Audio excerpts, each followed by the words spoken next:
អូច្រើនវាមកដាក់បន្លាលុយច្រើនលើបងប្អូនយើងកំពុងតាដេញយកទៅវិញ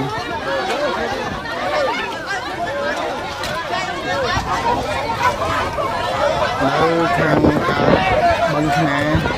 អូខាងលេខបឹងខ្នាជាប់ខាងលេខវត្តបឹងខ្នាបងបង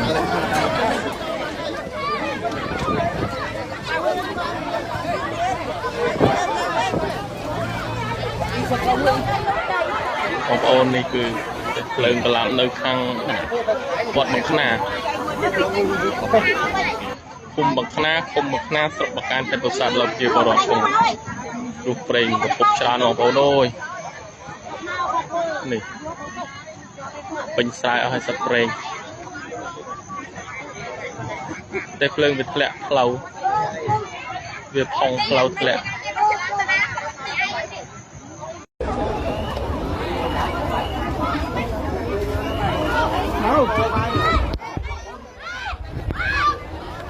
ជាបរិវត្តពងដួសពេញវាស្រែបងប្អូនអើយ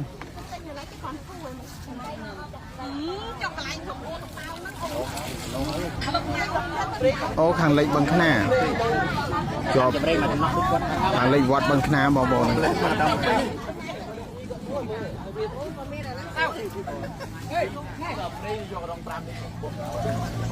ពីសុខឡងវិញ